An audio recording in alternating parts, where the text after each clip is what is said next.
All right, just a couple of things as we move into persuasive speeches, which are scheduled to occur this week, Monday, October 2nd and Wednesday, October 4th.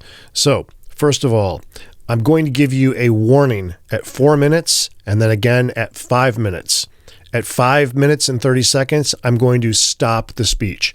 We simply don't have time to allow speeches to go 8, 9, 10, 11 minutes. So I'm going to stop them at 5 minutes and 30 seconds. Again, you'll get a warning at 4 minutes and at 5 minutes. So if you want it to end well, make sure that you are wrapping it up before the 5.5 minute time. Absolutely no traffic into or out of this room during speeches. Arrive on time. Class begins at 12:30. I need everyone there at 12:30. I don't have a 25-minute window where people can wander in and trickle in. We're going to be doing speeches right away. I have just a couple minutes of things I want to tell you about and update you on, and then we're going to move directly into speeches. So be on time both days. Now, in terms of grading, I'm going to be judging you on your fundamentals. So from the last speech, your eyes, voice, and posture. The next thing I'm going to judge you on will be the persuasive style that you chose, whether that's classical rhetoric or Monroe's motivated sequence, or perhaps a hybrid of the two. Another thing in this speech is going to be your opening and your closing. So when you get up to speak, I want you to say, "Good afternoon. My name is so-and-so, and I'm about to speak to you this afternoon about X or Y." That's the opening. It's a signal to the audience that you have begun. So whatever statement you want to use, it doesn't have to be those exact words. Good afternoon. Hello, everyone. Thanks for having me. Welcome to my persuasive speech. Whatever it is, you need to have an opening statement and then followed by your name. In the closing, which is just our conclusion, you can simply end by saying thank you. Or you may say, I appreciate your time and consideration in this matter. Whatever it is, again, that's your signature, your style, but come up with a closing statement. These are simply cues to the audience. Hey, I'm about to begin. Hey, I just finished. That way the audience is taking direction from the speaker.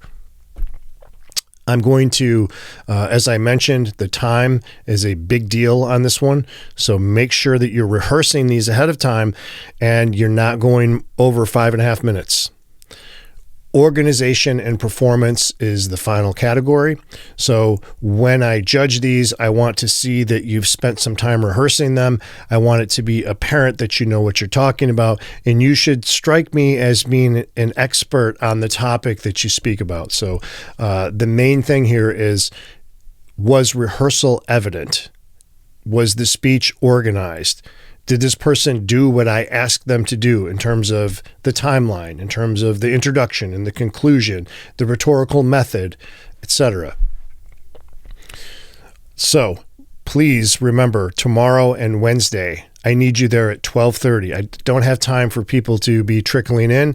And when the sign is on the door that says speeches are in progress, do not enter that room under any circumstance. Wait for the applause. You can come into the room, but you're going to have to wait a minute or two until you hear the audience applaud.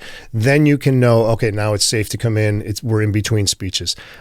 If you come into that room during a speech, I'm going to take points off your speech because that is terribly disruptive to people who are speaking. Don't do it, all right?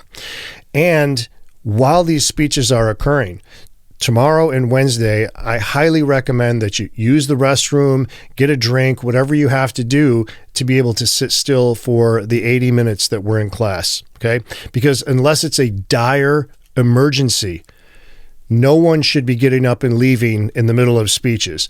The last time we did speeches, there was a lot of traffic in and out of the room as though it just didn't matter, like it were some kind of open workshop laboratory. That's not the case. I want this to feel like a genuine, interested audience for the speaker, and I don't want people coming and going in and out of the room. So take care of your business before you come to class, and unless it's an absolute dire emergency, I expect everyone to remain seated and present the entire 80 minutes until we're done with speeches. Today, I'm going to be working on communicating in organizations and business, along with ideological subversion. I may or may not upload half of that lesson this evening. I'd like to talk to you for less than 5 minutes about it tomorrow, just to give you a framework of what we're looking at, because now we're getting into psychology meets perception, and that's kind of a strange area. So it requires a little bit of unpacking. So I may or may not have half of that for you this evening. Be sure that you see the reading that I uploaded on ideology itself in Canvas, and I look forward to your speeches on Monday and Wednesday. See you soon.